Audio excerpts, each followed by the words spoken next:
வணக்கம்.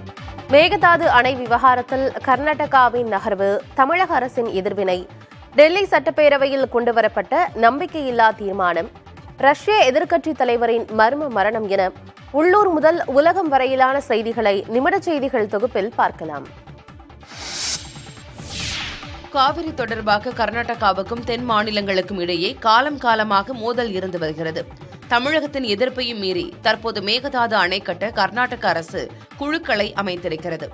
கர்நாடகாவில் நடைபெற்ற சட்டமன்ற கூட்டத்தில் நிதித்துறை அமைச்சரும் முதலமைச்சருமான சித்தராமையா அம்மாநில நிதிநிலை அறிக்கையை தாக்கல் செய்தார்.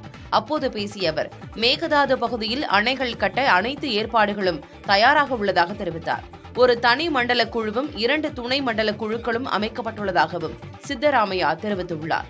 மத்திய அரசு அனுமதி கொடுத்தால் உடனடியாக காவிரியின் குறுக்கே மேகதாது பகுதியில் அணை கட்டப்படும் என்றும், அணை கட்டும் பகுதியில் உள்ள மரங்களை கணக்கெடுக்கும் பணி நடைபெற்று வருவதாகவும் கூறினார்.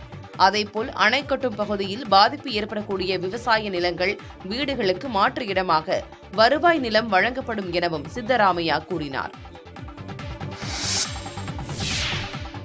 கர்நாடக அரசு எந்த கமிட்டி வேண்டுமானாலும் அமைத்துக் கொள்ளலாம் என்றும், ஆனால் தமிழ்நாடு அரசின் அனுமதியின்றி மேகதாது அணையை கட்ட முடியாது எனவும் நீர்வளத்துறை அமைச்சர் துரைமுருகன் தெரிவித்துள்ளார். புதிய தலைமுறைக்கு அமைச்சர் துரைமுருகன் அளித்துள்ள சிறப்பு பேட்டியில், காவிரி ஆணையத்திற்கு மேகதாது பற்றி பேச அதிகாரம் இல்லை என்று கூறினார். மேனேஜ்மெண்ட் அத்தாரிட்டிக்கு சுப்ரீம் கோர்ட் சொல்லாத மேகதாதுவை பற்றி பேசுவதற்கு எந்த அதிகாரமும் கிடையாது. இதைத்தான் ஆதி முதல் நாங்கள் சொல்லிக் கொண்டு வருகிறோம். கடைசியாக நடந்த கூட்டத்தில் கூட அந்த ஐட்டத்தை கொண்டு வந்த பொழுது நாங்கள் எதிர்த்தோம். நாங்கள் மட்டுமல்ல, கேரளா இதை எடுத்து தேவையில்லை, இந்த பிரச்சனை எடுக்க தேவையில்லை என்று சொன்னார்கள். பாண்டிச்சேரியும் சொன்னார்கள், நாங்களும் சொன்னோம். பிறகு இதனால் இது தேவையில்லை என்று முடிவு எடுக்கப்பட்டது. ஆனால் அவர்கள் அஜெண்டாவை அனுப்புகிற பொழுது இதையெல்லாம் மீறி சென்ட்ரல் வாட்டர் கமிஷனுக்கு அனுப்புவதற்கு முடிவெடுக்கப்பட்டது என்று தவறாக மினிட் போட்டிருந்தார்கள். அதுதான் தப்பு என்று நான் சபையிலேயே சொன்னேன். ஆக பேசி முடிவெடுத்தது ஒன்று, ஆனால் மினிட் போட்டது ஒன்று என்பதை நான் சுட்டிக்காட்டினேன்.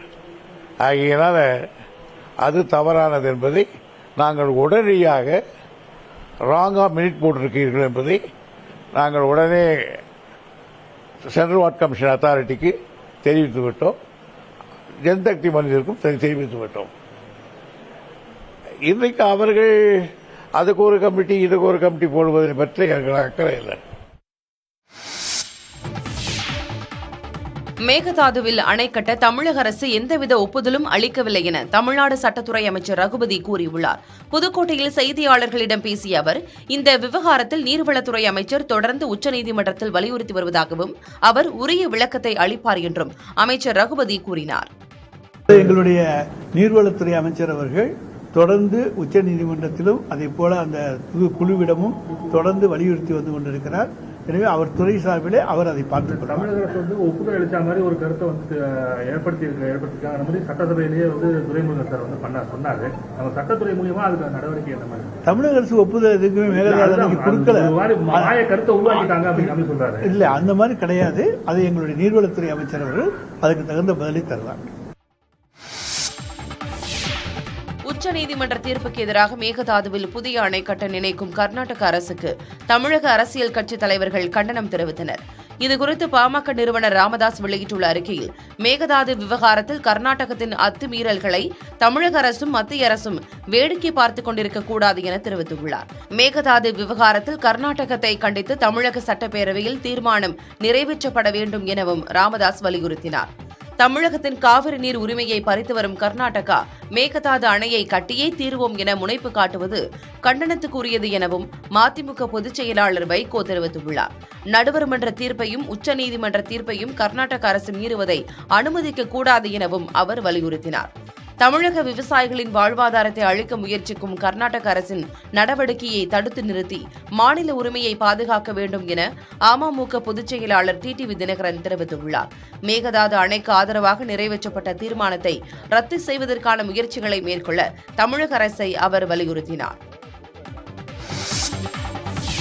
அமலாக்கத்துறை வழக்கின் விசாரணையை தள்ளி வைக்க கோரிய மனுவை தள்ளுபடி செய்ததை எதிர்த்த மறு ஆய்வு மனுவை அவசர வழக்காக விசாரிக்க வேண்டும் என்ற செந்தில் பாலாஜி தரப்பு கோரிக்கையை சென்னை உயர்நீதிமன்றம் ஏற்க மறுத்துவிட்டது.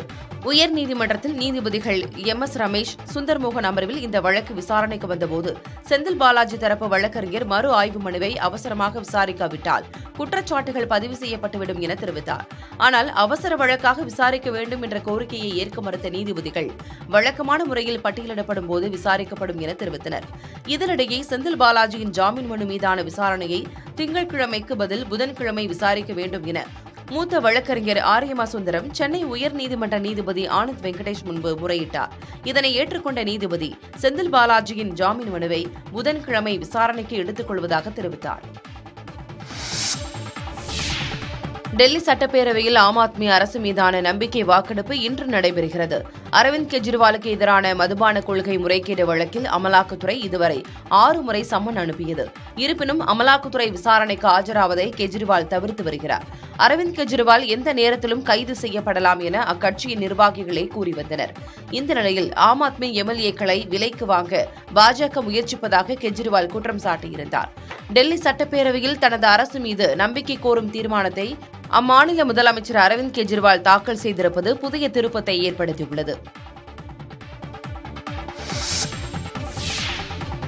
குறைந்தபட்ச ஆதார விலைக்கான சட்டம் உள்ளிட்ட கோரிக்கைகளை வலியுறுத்தி டெல்லி எல்லையில் விவசாயிகள் போராடி வரும் நிலையில் பஞ்சாப் மாநிலத்தில் 3 மணி நேரம் சுங்கச்சாவடிகளை முற்றுகையிட்டு போராட்டத்தில் ஈடுபட்டனர். பயிர்களுக்கு குறைந்தபட்ச ஆதரவு விலை, விவசாயிகளின் கடன்களை தள்ளுபடி செய்தல், விவசாயிகள் மீதான வழக்குகளை திரும்பப் பெற வேண்டும் உள்ளிட்ட கோரிக்கைகளை வலியுறுத்தி விவசாய சங்கங்கள் டெல்லியை முற்றுகையிடும் போராட்டத்தில் ஈடுபட்டுள்ளனர். அவர்களை டெல்லி எல்லைகளில் காவல்துறையினர் தடுத்து நிறுத்திய நிலையில் பேச்சுவார்த்தை தொடர்ந்து நடைபெற்று வருகிறது. இதுவரை 3 முறை நடைபெற்ற பேச்சுவார்த்தை தோல்வியில் முடிந்ததால் வரும் ஞாயிற்றுக்கிழமை 4வது முறையாக பேச்சுவார்த்தை நடைபெறவுள்ளது. இதனிடையே சம்யுக்த் கிசான் மோர்ச்சா அமைப்பு பஞ்சாப் மாநிலத்தில் 3 மணி நேரம் சுங்கச்சாவடிகளை கைப்பற்றி போராட்டத்தில் ஈடுபட்டது. விவசாயிகளின் சாலை மறியல் காரணமாக அந்த மாநிலத்திலும் டெல்லியை இணைக்கும் சாலைகளிலும் கடும் போக்குவரத்து நெரிசல் ஏற்பட்டது. விவசாயிகள் போராட்டத்தை தடுப்பதற்காக காவல்துறை வைத்த தடுப்புகளால் டெல்லியில் கடும் போக்குவரத்து நெரிசல் ஏற்பட்டது. பஞ்சாப், ஹரியானா, உத்தரப்பிரதேசம் ஆகிய மாநில விவசாயிகள் பல்வேறு கோரிக்கைகளை வலியுறுத்தி டெல்லியை முற்றுகையிடும் போராட்டத்தில் ஈடுபட்டு வருகின்றனர். விவசாயிகள் போராட்டத்தை தடுப்பதற்காக டெல்லி காவல்துறை காசிபுர் எல்லையில் தடுப்புகளை அமைத்துள்ளது. அத்துடன் விவசாயிகள் போராட்டத்தை தடுக்கும் விதமாக பலத்த பாதுகாப்பும் போடப்பட்டுள்ளது. இதனால் அக்ஷர்தம் காசிபுர் சாலையில் கடும் போக்குவரத்து நெரிசல் ஏற்பட்டுள்ளது. வாகனங்கள் நீண்ட தூரம் அணிவகுத்து நின்றதால் வாகன ஓட்டிகள் கடும் அவதிக்குள்ளாகினர். தேர்தல் நெருங்கும் நேரத்தில் பிரதான எதிர்க்கட்சியான காங்கிரசின் வங்கிக் கணக்குகள் முடக்கப்பட்டதால் சர்ச்சை எழுந்தது.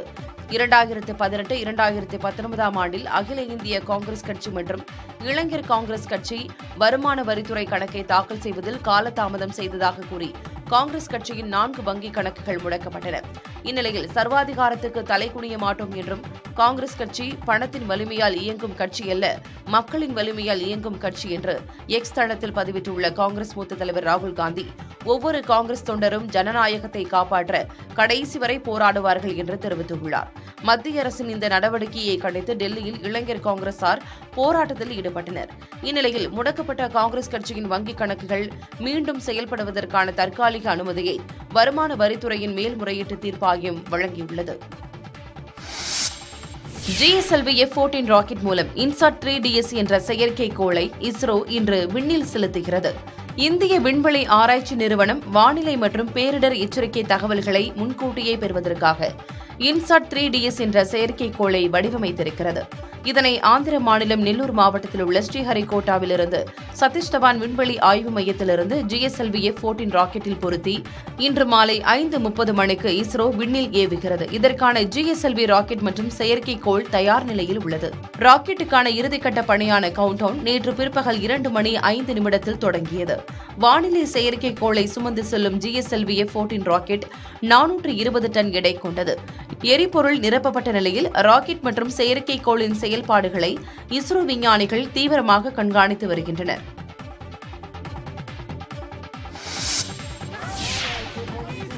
ரஷ்ய எதிர்க்கட்சித் தலைவர் நவால்னி சிறையில் உயிரிழந்த விவகாரம் பெரும் சர்ச்சையை ஏற்படுத்தியது. அதிபர் புட்டினே இதற்கு காரணம் என மக்கள் போராட்டத்தில் ஈடுபட்டு வருகின்றனர். சமூக செயற்பாட்டாளரும் ரஷ்ய எதிர்க்கட்சித் தலைவருமான அலெக்சி நவால்னி சில ஆண்டுகளுக்கு முன்பு அதிபர் புட்டினுக்கு எதிராக பேசிய குற்றச்சாட்டில் கைதாகி சிறையில் அடைக்கப்பட்டார். யமலோ நெனட்ஸ் சிறையில் அடைக்கப்பட்டிருந்த நவால்னி மர்மமான முறையில் உயிரிழந்ததாக தகவல் வெளியானது. சிறைக்கு வெளியே நடைபயிற்சி மேற்கொண்டபோது அவர் மயங்கி விழுந்து உயிரிழந்ததாக ரஷ்ய அதிகாரிகள் தெரிவித்தனர். எனினும் நவால்னி மரணத்தில் சந்தேகம் இருப்பதாக கூறி பொதுமக்கள் ரஷ்யா முழுவதும் ஆர்ப்பாட்டங்களில் ஈடுபட்டு வருவதுடன் அவருக்கு அஞ்சலி செலுத்தி வருகின்றனர். இதனிடையே நவால்னி மரணம் தொடர்பாக ரஷ்ய அதிபர் புட்டின் உரிய விளக்கம் அளிக்க வேண்டும் என கோரிக்கை வலுத்திருக்கிறது.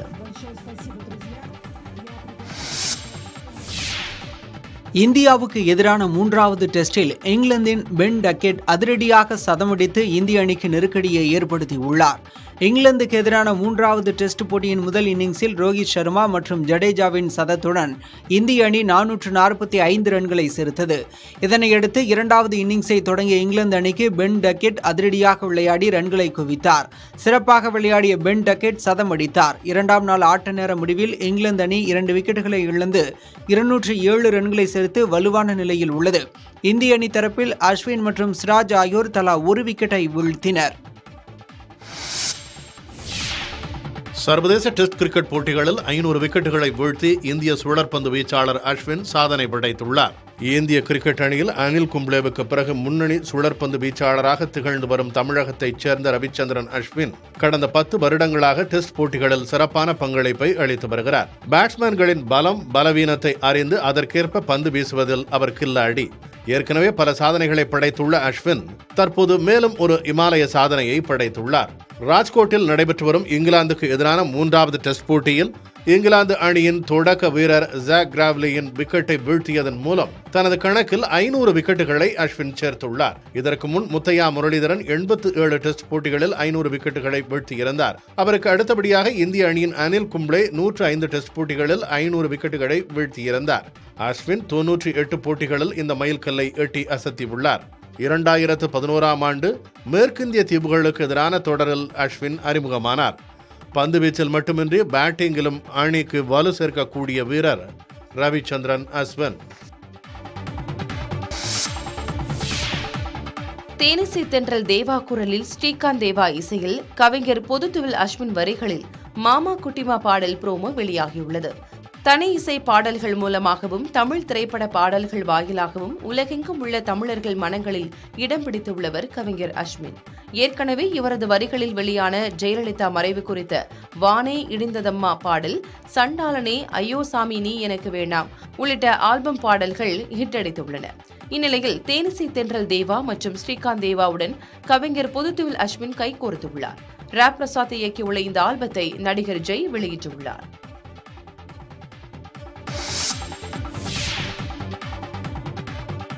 பள்ளி முடிந்து வீட்டுக்கு செல்லும் குழந்தைகள் புத்துணர்ச்சியோடும் மகிழ்ச்சியோடும் செல்ல வேண்டும் என்பதற்காக புதுச்சேரியில் அரசு பள்ளியில் படிக்கும் மாணவர்களுக்கு மாலை நேர சிறுதானிய சிற்றுண்டி வழங்கும் திட்டத்தை முதலமைச்சர் ரங்கசாமி தொடக்கி வைத்தார். இந்த திட்டத்தில் அரசு மற்றும் அரசு உதவி பெறும் பள்ளி மாணாக்கர்களுக்கு திணை, கேழ்வரகு, சோளம் ஆகிய சிறுதானியங்கள் அடங்கிய 20 கிராம் அளவிலான பிஸ்கட் மற்றும் மிட்டாய்கள் வாரம் முழுவதும் வழங்கப்பட உள்ளன.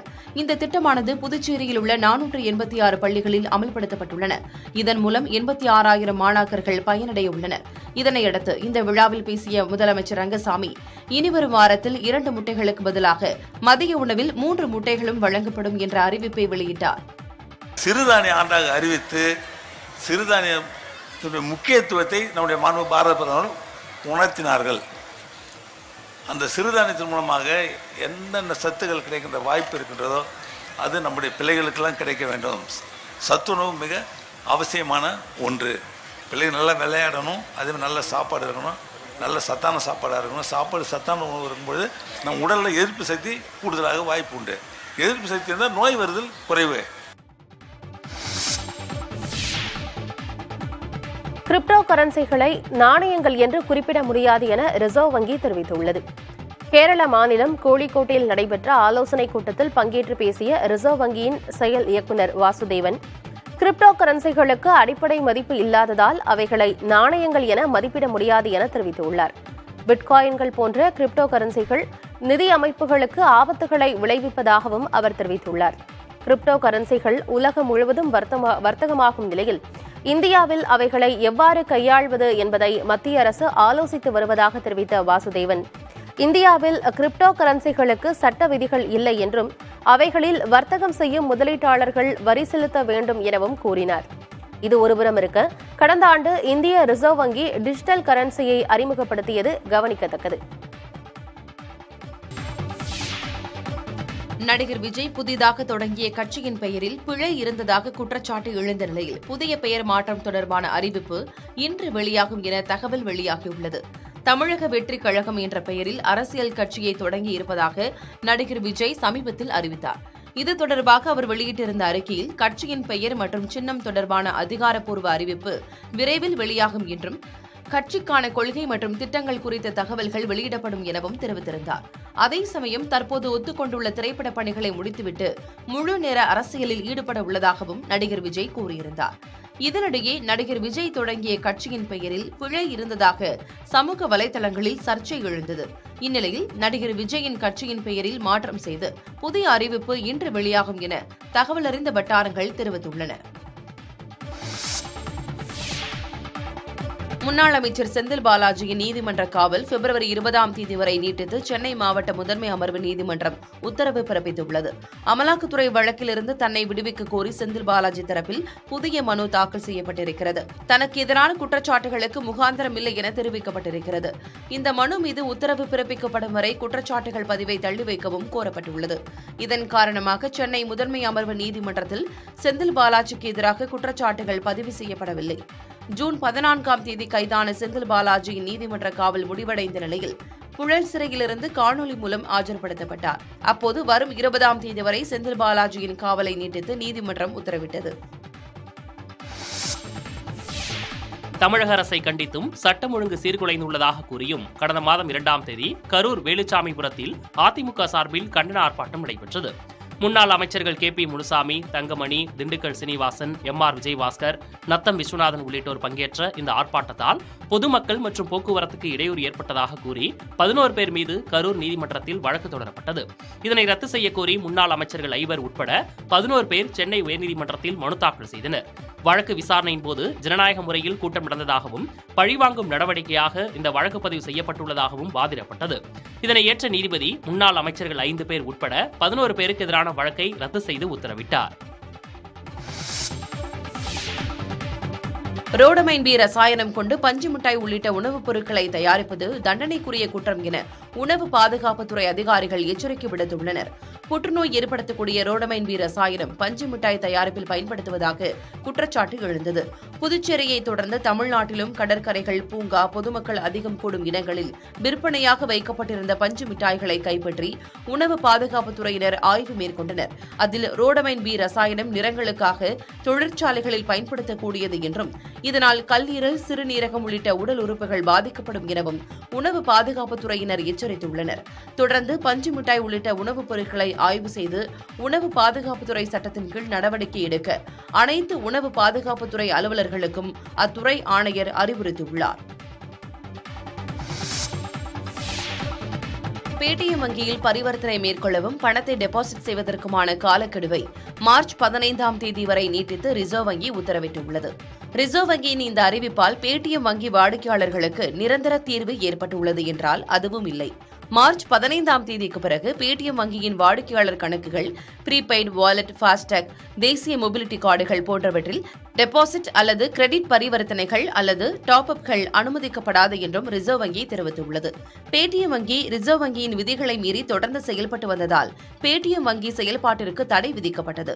முன்னதாக பிப்ரவரி 29ஆம் தேதி வரை காலக்கெடு அளிக்கப்பட்டிருந்த நிலையில் தற்போது மார்ச் 15ஆம் தேதி வரை நீட்டிக்கப்பட்டுள்ளது. வாடிக்கையாளர்களின் நலன் கருதி இந்த நடவடிக்கை மேற்கொள்ளப்பட்டுள்ளதாக ரிசர்வ் வங்கி தரப்பில் தெரிவிக்கப்பட்டுள்ளது. இருப்பினும் பேடிஎம்மின் UPI சேவையில் எந்த மாற்றமும் இருக்காது என ரிசர்வ் வங்கி விளக்கம் அளித்திருக்கிறது.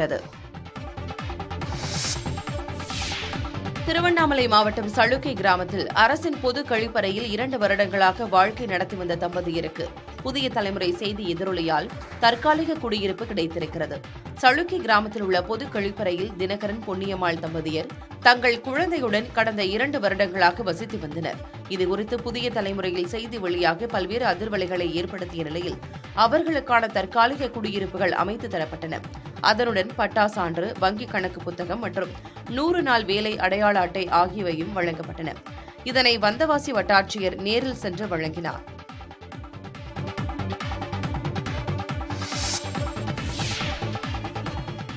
சென்னை மதுரவாயிலில் 3 மாத குழந்தையை குப்பை தொட்டியில் வீசியது தொடர்பாக தாய் கைது செய்யப்பட்டுள்ளார். சென்னை மதுரவாயில் அருகே ஆலப்பாக்கம் பகுதியைச் சேர்ந்த அஞ்சலி என்பவர் சில நாட்களுக்கு முன்பு காவல்துறை கட்டுப்பாட்டு மையத்தை தொடர்பு கொண்டு வாடகைக்கு வீடு கேட்பது போல் வந்தவர்கள் தனது குழந்தையை கடத்திச் சென்று விட்டதாக புகார் அளித்துள்ளார். காவல்துறையினர் விசாரணை நடத்திய போது குழந்தையை பூந்தமல்லியில் உள்ள உறவினர் வீட்டிற்கு கொடுத்து விட்டதாகவும் பின்னர் குழந்தையை குப்பை தொட்டியில் போட்டுவிட்டதாகவும் கூறினார். இதனையடுத்து காவல்துறையினர் மோப்பநாய் உதவியுடன் 4 நாட்களாக குப்பை கிடங்கில் குழந்தையை தேடினர். குழந்தை கிடைக்காத நிலையில் அஞ்சலியை காவல்துறையினர் கைது செய்தனர். காவல்துறையினர் மேலும் விசாரித்தபோது குழந்தை உடல்நலக்குறைவால் உயிரிழந்து விட்டதால் அதை குப்பை தொட்டியில் போட்டுவிட்டதாக கூறினார். கைது செய்யப்பட்ட அஞ்சலி பூந்தமல்லி நீதிமன்றத்தில் ஆஜர்படுத்தப்பட்டார். அவருக்கு நீதிபதி பிணை வழங்கினார். தேசிய அளவில் தமிழக காவல்துறையினர் பதக்கங்களை பெறும் வகையில் விளையாட்டுப் போட்டிகளில் சாதிக்க நிபுணர்கள் கொண்டு பயிற்சி அளிக்கப்படும் என தமிழ்நாடு காவல்துறை இயக்குநர் சங்கர் ஜிவால் தெரிவித்துள்ளார். கோவை நேரு விளையாட்டு மைதானத்தில் தமிழ்நாடு காவல்துறை சார்பில் 63வது காவல்துறை மண்டலங்களுக்கு இடையேயான தடகள போட்டிகள் 3 நாட்களாக நடைபெற்று வந்தது. விளையாட்டுப் போட்டிகள் நிறைவடைந்ததை அடுத்து வெற்றி பெற்றவர்களுக்கு தமிழ்நாடு காவல்துறை இயக்குநர் சங்கர் ஜிவால் பதக்கங்களை வழங்கினார். இந்த போட்டியில் மேற்கு மண்டலம், மத்திய மண்டலம், தென் மண்டலம் என மொத்தம் 743 அணிகள் கலந்து கொண்டன.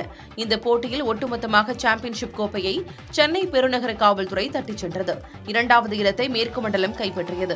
பரிசுகள் வழங்கிய பிறகு பேசிய தமிழ்நாடு காவல்துறை இயக்குநர் சங்கர் ஜிவால், முதன்முறையாக தமிழ்நாடு காவல்துறை வரலாற்றில் குதிரை பந்தயம் நடத்த திட்டமிட்டுள்ளோம் என தெரிவித்தார். கவர்மெண்ட் பொறுத்தபடியே இந்த கடந்த சில மாதத்துக்கு உள்ளே நிறைய ஸ்போர்ட்ஸ்ல ஒரு இன்ட்ரெஸ்ட் உருவாயிருக்கு. கோயம்புத்தூர்ல கூட கேலோ இந்தியா ஃபர்ஸ்ட் டைம் நம்ம கேலோ இந்தியா எப்படி பண்ணுவாங்கன்னா ஒரு முக்கியமான ஒரு மாநகரில் வச்சுட்டு நடத்தி முடிச்சிருவாங்க. இந்த வாட்டி கோயம்புத்தூர், மதுரை, திருச்சி எல்லாலே கேலோ இந்தியா கூட பண்ணாங்க. ஸோ அதல்ல ஒரு ஸ்போர்ட்ஸ் ஃபெசிலிட்டிஸ் எல்லாம் இப்போ நமக்கு இம்ப்ரூவ் ஆயிட்டு இருக்கு.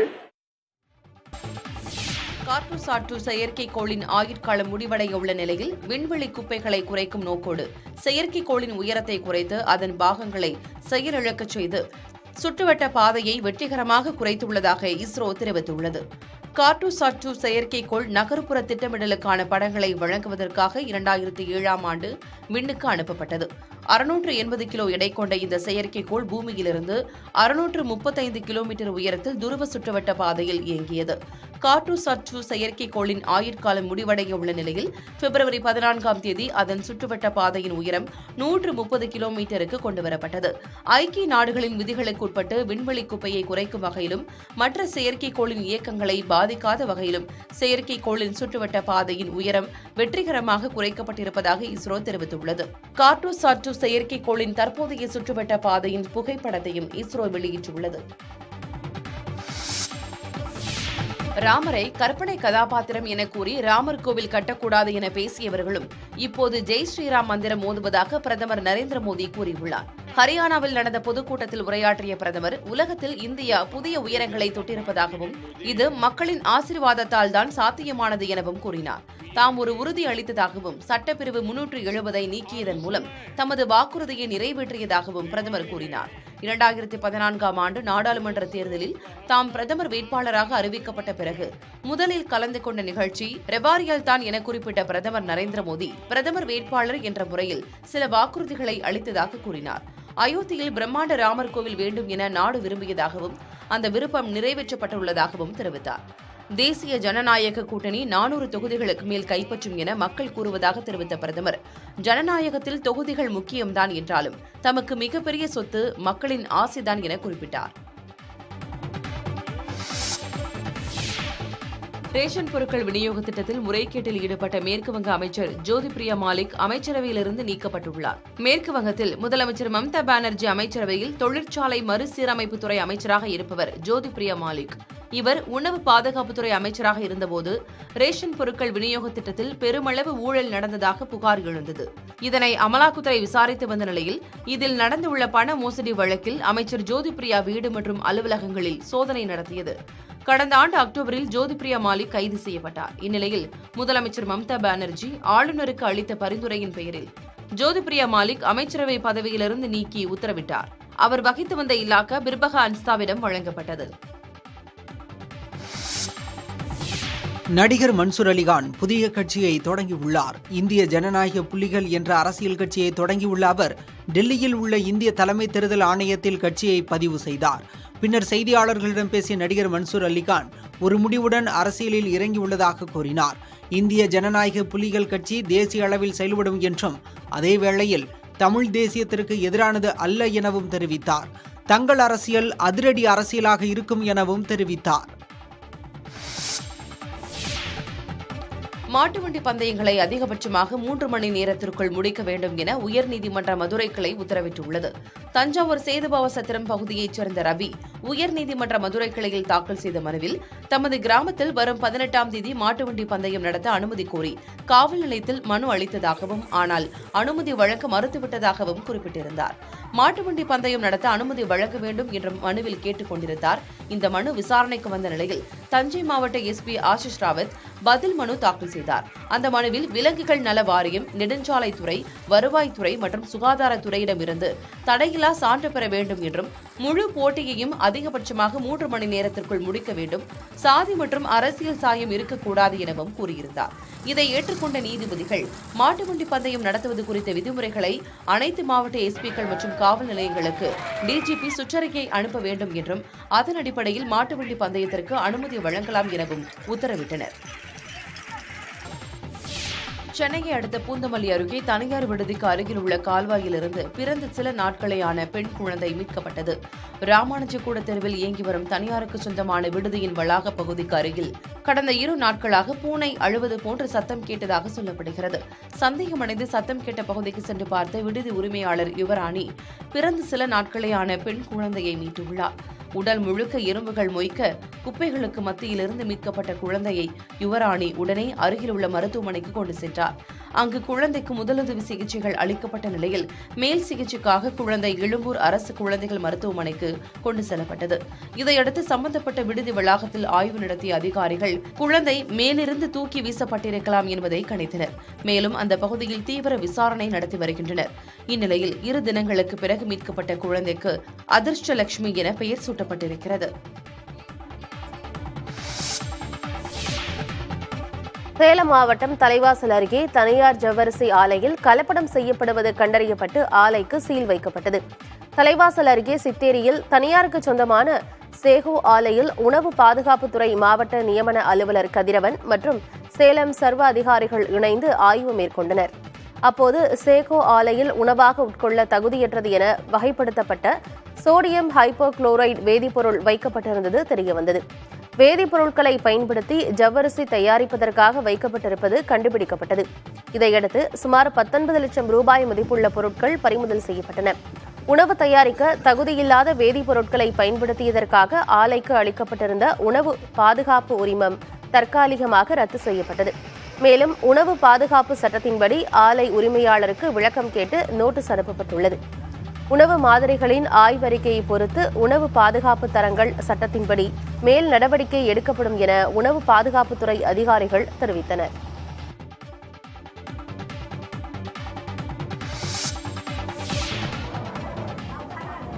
உடல்நலக்குறைவால் உயிரிழந்த திருவண்ணாமலை முன்னாள் நாடாளுமன்ற உறுப்பினர் த. வேணுகோபாலின் உடலுக்கு மாநில அமைச்சர்கள், சட்டமன்ற, நாடாளுமன்ற உறுப்பினர்கள் அஞ்சலி செலுத்தினர். சென்னை தனியார் மருத்துவமனையில் உயிர் பிரிந்த நிலையில் அவரது உடல் சொந்த ஊரான திருவண்ணாமலை மாவட்டம் காட்டாம்பூண்டி கிராமத்தில் உள்ள அவரது இல்லத்தில் பொதுமக்களின் அஞ்சலிக்காக வைக்கப்பட்டது. மாநில அமைச்சர்கள் துரைமுருகன், ஏவவேலு, செஞ்சி மஸ்தான், சட்டப்பேரவை துணைத் தலைவர் கு. பிச்சாண்டி, மாவட்ட ஆட்சித்தலைவர் பாஸ்கர பாண்டியன் உள்ளிட்ட பலர் மலர் வளையம் வைத்து அஞ்சலி செலுத்தினர். காட்டாம்பூண்டி கிராமத்தில் உள்ள மயானத்தில் வேணுகோபாலின் உடல் நல்லடக்கம் செய்யப்பட்டது. வேணுகோபால் 1972ஆம் ஆண்டு ஊராட்சி ஒன்றிய குழு தலைவராகவும் 1977 முதல் 1980 வரை தண்டராம்பட்டு தொகுதி சட்டமன்ற உறுப்பினராகவும் 4 முறை திருப்பத்தூர் மக்களவை தொகுதி உறுப்பினராகவும் தொகுதி மறுசீரமைப்பிற்கு 1 முறை திருவண்ணாமலை மக்களவை தொகுதி உறுப்பினராகவும் பதவி வகித்தார்.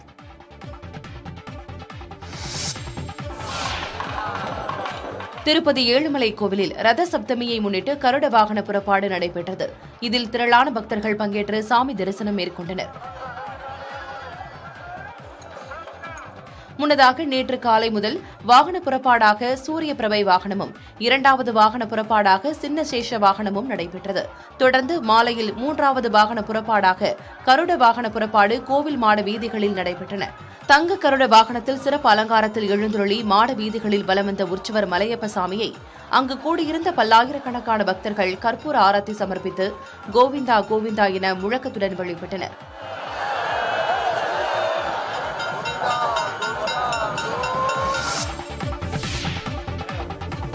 அமைச்சர் பெரிய கருப்பனுக்கு எதிராக பதிவு செய்யப்பட்ட தேர்தல் விதிமீறல் வழக்கை ரத்து செய்து சென்னை உயர்நீதிமன்றம் உத்தரவிட்டுள்ளது. கடந்த 2021ஆம் ஆண்டு சட்டமன்ற பொதுத் தேர்தலின் போது தேர்தல் நடத்தை விதிமுறைகளை மீறி பரப்புரை செய்ததாக திமுகவைச் சேர்ந்த அமைச்சர் பெரிய கருப்பன் உள்ளிட்டோருக்கு எதிராக சிவகங்கை மாவட்டம் பூலாங்குறிச்சி காவல் நிலையத்தில் 2 வழக்குகள் பதிவு செய்யப்பட்டன. தங்களுக்கு எதிரான குற்றச்சாட்டில் எந்த முகாந்திரமும் இல்லை என்று கூறி 2 வழக்குகளையும் ரத்து செய்ய கோரி அமைச்சர் பெரிய கருப்பன் உள்ளிட்டோர் சென்னை உயர்நீதிமன்றத்தில் மனு தாக்கல் செய்திருந்தனர். இந்த மனுவை விசாரித்த நீதிபதி என் ஆனந்த் வெங்கடேஷ் அமைச்சர் பெரிய கருப்பன் உள்ளிட்ட திமுகவினருக்கு எதிரான வழக்குகளை ரத்து செய்து உத்தரவிட்டுள்ளார்.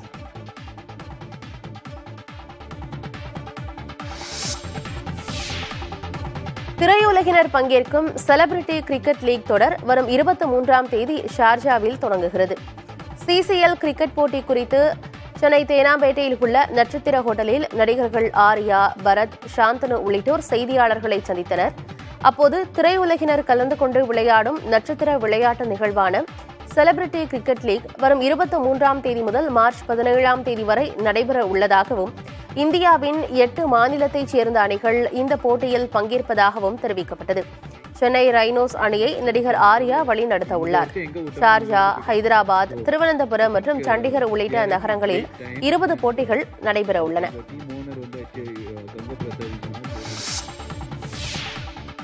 திரைத்துறையில் நடிகர் விஜயின் இடத்தை யாராலும் நிரப்ப முடியாது என நடிகர் ஜெயம் ரவி தெரிவித்துள்ளார். மதுரை அண்ணாநகர் பகுதியில் உள்ள தனியார் திரையரங்கில் சைரன் திரைப்படத்தை காண நடிகர் ஜெயம் ரவி சென்றார். அப்போது அவரது ரசிகர்கள் மலர் தூவி உற்சாக வரவேற்பு அளித்தனர். மேலும் ரசிகர்களுடன் சேர்ந்து திரைப்படத்தை ஜெயம் ரவி பார்வையிட்டார். தொடர்ந்து செய்தியாளர்களை சந்தித்த அவர் நடிகர் சங்க கட்டடம் விரைவில் கட்டி முடிக்கப்பட்டு அதற்கு விஜயகாந்த் பெயர் வைப்பது குறித்து பரிசீலிக்கப்படும் என கூறினார். விஜயின் அரசியல் வருகை குறித்த கேள்விக்கு பதிலளித்த ஜெயம் ரவி தனக்கு கட்சி ஆரம்பிக்கும் எண்ணம் இல்லை என்றும் நடிகர் விஜயின் இடத்தை யாரும் நிரப்ப முடியாது என்றும் கூறினார். அண்ணனோட இடத்தை யாரு ரீப்ளேஸ் பண்ண முடியும் கேட்குறேன். அவர் இடத்தை யாருமே ரீப்ளேஸ் பண்ண முடியாது. அதுதான் ஆன்சர் பண்ணிட்டேன். என்னுடைய வட்டம் இவ்வளவுதான், சினிமா வட்டம் தான். அதுக்கான கேள்விகள் அண்ணன் வீட்டுக்கு கூப்பிட்டாருன்னா போயிட்டு வரலாம். நடிகை சமந்தா உடல்நலம் சார்ந்த டிப்ஸ்களை வழங்குவதற்காக யூடியூப் சேனல் ஒன்றை தொடங்கியுள்ளார். மயோசிட்டிஸ் என்ற தசை நோய் காரணமாக அவதியடைந்து வந்த நடிகை சமந்தா வெளிநாடுகளுக்கு சென்று அதிநவீன சிகிச்சை மேற்கொண்டு வந்தார்.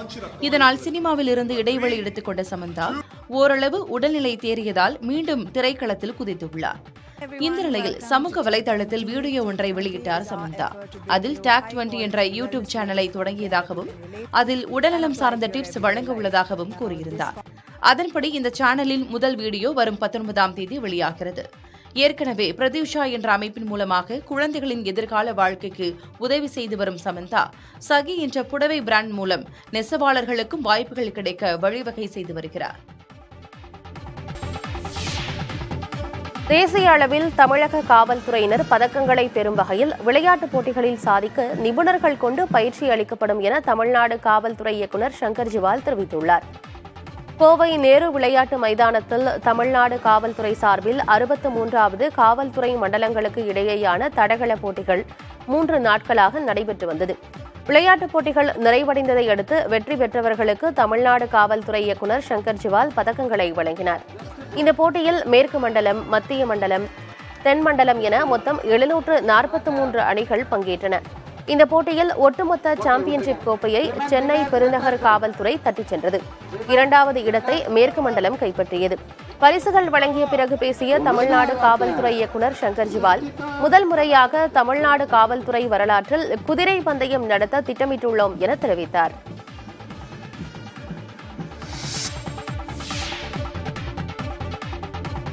புதுச்சேரியில் கடற்கரையில் விளையாடிக் கொண்டிருந்த போது கடத்தப்பட்ட 4 வயது குழந்தையை காவல்துறையினர் 24 மணி நேரத்தில் மீட்டனர். குழந்தையை கடத்திய பெண் உட்பட 3 பேர் கைது செய்யப்பட்டுள்ளனர். புதுச்சேரி லாஸ்பேட்டை நரிக்குறவர் காலனியைச் சேர்ந்த முத்துப்பாண்டி, விஜயலட்சுமி தம்பதியின் 4 வயது பெண் குழந்தை கடற்கரையில் விளையாடிக் கொண்டிருந்த போது காணாமல் போனது. சிசிடிவி காட்சிகளை ஆய்வு செய்த காவல்துறையினர் 2 இளைஞர்கள் குழந்தையை கடத்தி ஒரு பெண்ணிடம் கொடுத்து ஆட்டோவில் அனுப்பி வைத்ததை கண்டுபிடித்தனர். ஆட்டோ ஓட்டுநர் மூலம் அந்த பெண் காரைக்கால் சாணக்கரை பகுதியில் இறங்கியது தெரியவந்தது.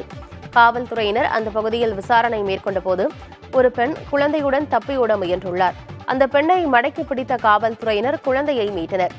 ஜவஹர் நாச்சியார் என்ற அந்த பெண் மூர்த்தி, ஆகாஷ் ஆகியோரிடம் குழந்தையை கடத்த 1.5 லட்சம் ரூபாய் விலை பேசி குழந்தையை கடத்தியது தெரியவந்தது. குழந்தையை பெற்றோரிடம் ஒப்படைத்த காவல்துறையினர் கடத்தலில் ஈடுபட்ட பெண் உட்பட 3 பேரையும் நீதிமன்றத்தில் ஆஜர்படுத்தி காலாப்பட்டு மத்திய சிறையில் அடைத்தனர்.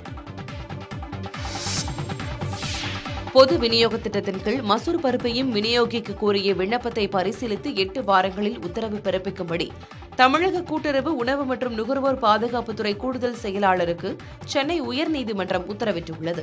வெளிநாடுகளிலிருந்து மசூர் பருப்பு இறக்குமதி செய்யும் நிறுவனமான சென்னையைச் சேர்ந்த ஸ்ரீ சாய்ராம் இம்பெக்ஸ் என்ற நிறுவனம் உயர்நீதிமன்றத்தில் தாக்கல் செய்த மனுவில் துவரம் பருப்புடன் சேர்த்து மசூர் பருப்பையும் கொள்முதல் செய்ய கோரி அளித்த விண்ணப்பத்தை பரிசீலிக்கும்படி அரசுக்கு உத்தரவிட வேண்டும் என கேட்டுக் கொண்டது. மசூர் பருப்பில் துவரம் பருப்பில் உள்ள அதே சத்துகள் இருப்பதாக அந்த நிறுவனம் சுட்டிக்காட்டியுள்ளது. மசூர் பருப்பை பொது விநியோக திட்டத்தில் விநியோகிக்க 2017ஆம் ஆண்டில் சென்னை உயர்நீதிமன்ற மதுரை கிளை உத்தரவிட்டும் மசூர் பருப்பை கொள்முதல் செய்ய தமிழ்நாடு அரசு நுகர்பொருள் வாணிப கழகம் எந்த நடவடிக்கையும் எடுக்கவில்லை என மனுவில் கூறப்பட்டிருந்தது. சமீபத்தில் 45,000 மெட்ரிக் டன் துவரம் பருப்பு 1 கிலோ 130 ரூபாய் என்ற அடிப்படையில் 583 கோடியே 42 லட்சம் ரூபாய்க்கு கொள்முதல் செய்யப்பட்டுள்ளதாக சுட்டிக்காட்டப்பட்டது. அதே இடையில் கிலோ 85 ரூபாய்க்கு விற்கப்படும் மசூர் பருப்பை கொள்முதல் செய்ய 382 கோடியே 50 லட்சம் ரூபாய் மட்டுமே செலவாகும் எனவும் சுட்டிக்காட்டப்பட்டது. இந்த மனுவை விசாரித்த நீதிபதி அனிதா சுமந்த் மனுதாரரின் கோரிக்கை மனுவை பரிசீலித்து 8 வாரங்களில் தகுந்த உத்தரவை பிறப்பிக்கும்படி கூட்டுறவு, உணவு மற்றும் நுகர்வோர் பாதுகாப்புத்துறை கூடுதல் செயலாளருக்கு உத்தரவிட்டு வழக்கை முடித்து வைத்தார். திருவண்ணாமலை மாவட்டம் வந்தவாசியில் பழமையான கோவிலுக்கு 16 ஆண்டுகளுக்கு பிறகு செய்யப்பட்ட புதிய தேரின் வெள்ளோட்டம் வெகு சிறப்பாக நடைபெற்றது. அங்குள்ள புகழ்பெற்ற ஜலகண்டேஸ்வரர் மற்றும் ரங்கநாத பெருமாள் கோவிலுக்கு சொந்தமான 2 தேர்கள் பல ஆண்டுகளுக்கு முன்பு பழுதடைந்து விட்டன. இந்து சமய அறநிலையத்துறையின் கீழ் உள்ள இந்த கோவில்களுக்கு புதிய தேர்கள் செய்து தருமாறு அரசிடம் மக்கள் கோரி வந்தனர். இதனையடுத்து அரசு ஒதுக்கிய 63 லட்சம் ரூபாயுடன் பக்தர்களின் 27 லட்சம் ரூபாய் நன்கொடையுடன் சேர்த்து ஏற்கனவே ஒரு தேர் செய்து முடிக்கப்பட்டது. அந்த தேர் கடந்த ஆண்டு வெள்ளோட்டமிடப்பட்டு தேரோட்ட விழாவும் நடத்தப்பட்டது. இதன் தொடர்ச்சியாக 2வது தேரும் தயாரானது. இந்த புதிய தேருக்கு வெள்ளோட்டம் நடத்தப்பட்டது. தேரடியிலிருந்து தொடங்கிய வெள்ளோட்டம் பஜார் சாலை, அச்சரப்பாக்கம் சாலை, பாலுடையார் தெரு, சன்னதி தெரு வழியாக சென்று மீண்டும் தேரடியை அடைந்தது. இதில் திரளான பக்தர்கள் கலந்து கொண்டு வடம் பிடித்து தேர் இழுத்து மகிழ்ந்தனர்.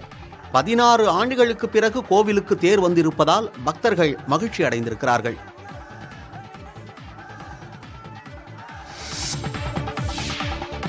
எல்லை தாண்டி மீன்பிடித்ததாக இலங்கை கடற்படையால் கைது செய்யப்பட்ட ராமேஸ்வர மீனவர்கள் 20 பேரை விடுதலை செய்து இலங்கை நீதிமன்றம் உத்தரவிட்டுள்ளது. கடந்த 4ஆம் தேதி அதிகாலை நெடுந்தீவு கடற்பரப்பில் மீன்பிடித்துக் கொண்டிருந்த தமிழக மீனவர்கள் 23 பேரை கைது செய்த இலங்கை கடற்படை அவர்களை நீதிமன்றத்தில் ஆஜர்படுத்தியது. அப்போது வழக்கை விசாரித்த நீதிபதி 20 பேரை விடுதலை செய்ததோடு ஒருவருக்கு ஓராண்டு சிறை தண்டனையும், படகோட்டிகள் 2 6 மாத காலம் சிறை தண்டனையும் விதித்து உத்தரவிட்டார். இதையடுத்து மெல்சன், ராபர்ட், பெஸ்கர் ஆகிய மீனவர்கள் சிறையில் அடைக்கப்பட்டனர். விடுவிக்கப்பட்ட மீனவர்கள் ஒரு சில நாட்களில் விமானம் மூலம் தாயகம் திரும்புவார்கள் என எதிர்பார்க்கப்படுகிறது. மீனவர்கள் சிறையில் அடைக்கப்பட்டதற்கு கடும் எதிர்ப்பு தெரிவித்துள்ள தமிழக மீனவர்கள் இப்பிரச்சினை தொடர்பாக வரும் 19ஆம் தேதி மத்திய அரசின் பிரதிநிதிகளை டெல்லிக்கு சென்று சந்திக்க உள்ளதாக தெரிவித்தனர். இது மீனவருடைய வாழ்வாதாரத்தை அளிக்கிற நோக்கம் இருக்கு. இதை நாங்கள் வன்மையாக கண்டிக்கிறோம். உடனே இலங்கை நீதிவான் மனிதாபிமான அடிப்படையில் அன்றாட தன்னுடைய வாழ்வாதாரத்தை பாதுகாக்கிறதுக்கு குடும்ப செலவினங்களுக்காக மீன் பிடிக்க வர்ற மீனவர்களை சிறைப்பிடிச்சு இப்படி சிறை தண்டனை வழங்குறத ஏற்றுக்கொள்ளவே முடியாது. ரேஷன் பொருட்கள் விநியோக திட்டத்தில் முறைகேட்டில் ஈடுபட்ட மேற்குவங்க அமைச்சர் ஜோதிபிரியா மாலிக் அமைச்சரவையிலிருந்து நீக்கப்பட்டுள்ளார். மேற்கு வங்கத்தில் முதலமைச்சர் மம்தா பானர்ஜி அமைச்சரவையில் தொழிற்சாலை மறுசீரமைப்புத்துறை அமைச்சராக இருப்பவர் ஜோதிபிரியா மாலிக். இவர் உணவு பாதுகாப்புத்துறை அமைச்சராக இருந்தபோது ரேஷன் பொருட்கள் விநியோக திட்டத்தில் பெருமளவு ஊழல் நடந்ததாக புகார் எழுந்தது. இதனை அமலாக்கத்துறை விசாரித்து வந்த நிலையில் இதில் நடந்துள்ள பண மோசடி வழக்கில் அமைச்சர் ஜோதிபிரியா வீடு மற்றும் அலுவலகங்களில் சோதனை நடத்தியது. கடந்த ஆண்டு அக்டோபரில் ஜோதிபிரியா மாலிக் கைது செய்யப்பட்டார். இந்நிலையில் முதலமைச்சர் மம்தா பானர்ஜி ஆளுநருக்கு அளித்த பரிந்துரையின் பெயரில் ஜோதிபிரியா மாலிக் அமைச்சரவை பதவியிலிருந்து நீக்கி உத்தரவிட்டார். அவர் வகித்து வந்த இலாக்கா பிர்பகா அன்ஸ்தாவிடம் வழங்கப்பட்டது. திருப்பதி ஏழுமலை கோவிலில் ரத சப்தமியை முன்னிட்டு கருட வாகன புறப்பாடு நடைபெற்றது. இதில் திரளான பக்தர்கள் பங்கேற்று சாமி தரிசனம் மேற்கொண்டனர். முன்னதாக நேற்று காலை முதல் வாகன புறப்பாடாக சூரிய பிரபை வாகனமும், இரண்டாவது வாகன புறப்பாடாக சின்ன சேஷ வாகனமும் நடைபெற்றது. தொடர்ந்து மாலையில் மூன்றாவது வாகன புறப்பாடாக கருட வாகன புறப்பாடு கோவில் மாட வீதிகளில் நடைபெற்றன. தங்க கருட வாகனத்தில் சிறப்பு அலங்காரத்தில் எழுந்துருளி மாட வீதிகளில் வலம் வந்த உற்சவர் மலையப்ப சாமியை அங்கு கூடியிருந்த பல்லாயிரக்கணக்கான பக்தர்கள் கற்பூர ஆரத்தி சமர்ப்பித்து கோவிந்தா கோவிந்தா என முழக்கத்துடன் வழிபட்டனர்.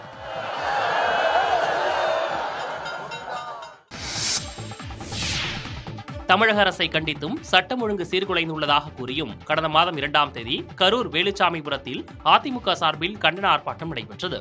முன்னாள் அமைச்சர்கள் KP முனுசாமி, தங்கமணி, திண்டுக்கல் சீனிவாசன், MR விஜயபாஸ்கர், நத்தம் விஸ்வநாதன் உள்ளிட்டோர் பங்கேற்ற இந்த ஆர்ப்பாட்டத்தால் பொதுமக்கள் மற்றும் போக்குவரத்துக்கு இடையூறு ஏற்பட்டதாக கூறி 11 பேர் மீது கரூர் நீதிமன்றத்தில் வழக்கு தொடரப்பட்டது.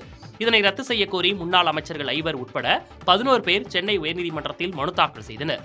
வழக்கு விசாரணையின் போது ஜனநாயக முறையில் கூட்டம் நடந்ததாகவும் பழிவாங்கும் நடவடிக்கையாக இந்த வழக்கு பதிவு செய்யப்பட்டுள்ளதாகவும் வாதிடப்பட்டது. இதனை ஏற்ற நீதிபதி முன்னாள் அமைச்சர்கள் 5 பேர் உட்பட 11 பேருக்கு எதிரான வழக்கை ரத்து செய்து உத்தரவிட்டார். ஆந்திராவின் ஸ்ரீஹரிகோட்டாவிலிருந்து இன்று GSLV F-14 விண்கலம் விண்ணில் ஏவப்பட உள்ளதால் பழவேற்காடு மீனவர்கள் கடலில் மீன்பிடிக்க தடை விதிக்கப்பட்டுள்ளது. இந்திய விண்வெளி ஆராய்ச்சி நிறுவனம் வானிலை மற்றும் பேரிடர் எச்சரிக்கை தகவல்களை முன்கூட்டியே பெறுவதற்காக இன்சாட் 3DS என்ற செயற்கைக்கோளை வடிவமைத்துள்ளது. இதனை ஆந்திர மாநிலம் ஸ்ரீஹரிகோட்டாவில் உள்ள சதீஷ் தவான் விண்வெளி ஆய்வு மையத்திலிருந்து GSLV F-14 ராக்கெட்டில் பொருத்தி இன்று இஸ்ரோ விண்ணில் ஏவுகிறது. இதற்கான GSLV ராக்கெட் மற்றும் செயற்கைக்கோள் தயார் நிலையில் உள்ளது. எரிபொருள் நிரப்பப்பட்ட நிலையில் ராக்கெட் மற்றும் செயற்கைக்கோளின் செயல்பாடுகளை இஸ்ரோ விஞ்ஞானிகள் தீவிரமாக கண்காணித்து வருகின்றனர்.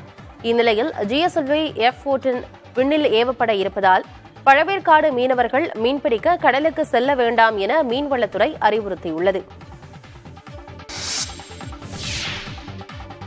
கள்ளக்குறிச்சி மாவட்டம் மண்டகப்பாடி கிராமத்திலிருந்து மலேசிய நாட்டுக்கு வேலைக்கு சென்ற இளைஞர் தன்னை தாயகம் அழைத்து வர முதல்வர் நடவடிக்கை எடுக்க வேண்டும் என கண்ணீர் மல்க காணொலி வெளியிட்டுள்ளார். வேலைக்கு சென்ற இடத்தில் உடல்நிலை சரியில்லாமல் போனதாக தெரிவித்துள்ள பிரவீன் என்ற இளைஞர் இடைத்தரகர் மூலமாக வேலைக்கு சென்றதால் நாடு திரும்ப முடியாத சூழ்நிலை ஏற்பட்டுள்ளதாக தெரிவித்துள்ளார். மலேசியாவின் தட்பவெப்பநிலை ஒத்துப்போகவில்லை எனவும் இதன் காரணமாக உடம்பில் கொப்பளங்கள், மூச்சுத்திணறல் ஏற்படுவதாகவும் பிரவீன்குமார் தனது பெற்றோரிடம் தெரிவித்துள்ளார். இதை அறிந்த அவரது பெற்றோர் தங்கள் மகனை மீட்டுத் தருமாறு வேண்டுகோள் விடுத்துள்ளனர். கர்நாடகாவில் உள்ள ஆதி திராவிட விடுதியில் உணவு சரியில்லை என கேள்வி கேட்ட மாணவனை வார்டன் மற்றும் மேற்பார்வையாளர் தாக்கிய காட்சிகள் வெளியாகியுள்ளன. பெல்லாரியில் உள்ள சிறுகுப்பா பகுதியில் ஆதி திராவிட மாணவர்களுக்கான விடுதி உள்ளது. அங்கு தங்கி பயின்று வரும் கல்லூரி மாணவர் ரவி என்பவர் உணவு சரியில்லாதது குறித்து கேள்வி எழுப்பியதாக கூறப்படுகிறது. இதனால் ஆத்திரமடைந்த விடுதி வார்டன் தாவூத் மற்றும் விடுதி மேற்பார்வையாளர் பாலாராம் ஆகியோர் தகாத வார்த்தைகளால் திட்டி மாணவனை தாக்கியுள்ளனர். இது தொடர்பான வீடியோ காட்சிகள் பரவி வரும் நிலையில் உரிய நடவடிக்கை எடுக்க வேண்டும் என கோரிக்கை எழுந்துள்ளது.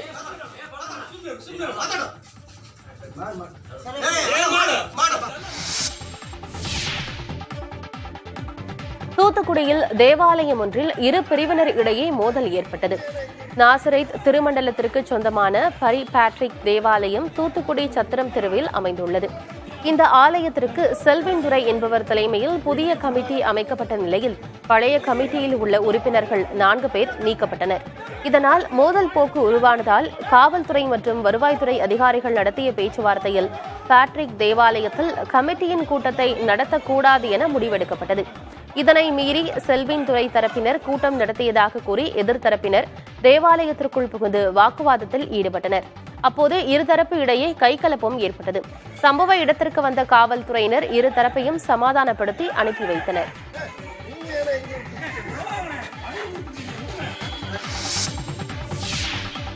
புதுச்சேரி மாநிலம் காரைக்கால் மாவட்டத்தில் ஹெல்மெட் அணியாமல் சென்ற 2 காவலர்களை கொண்டு சாலையில் ஹெல்மெட் அணிந்து செல்லும் பொதுமக்களுக்கு ரோஜாப்பூ வழங்கும் நூதன தண்டனையை முதுநிலை காவல் கண்காணிப்பாளர் வழங்கினார். இதனையடுத்து 2 காவலர்களும் புதிய பேருந்து நிலைய சிக்னலில் ஹெல்மெட் அணிந்து சென்ற பொதுமக்களுக்கு ரோஜாப்பூ வழங்கினர். மேலும் ஹெல்மெட் அணியாமல் செல்லும் பொதுமக்களுக்கு ஹெல்மெட் அணிவதன் அவசியம் குறித்த விழிப்புணர்வும் ஏற்படுத்தினர். சமீபத்தில் இளைஞர்களின் மனதை கொள்ளை கொண்ட கண்கள் ஏதோ பாடலை உருவாக்கிய இசையமைப்பாளர் திபுனினன் தாமஸ் 3Dயில் வெளியாகும் படம் ஒன்றுக்கு இசையமைக்கிறார்.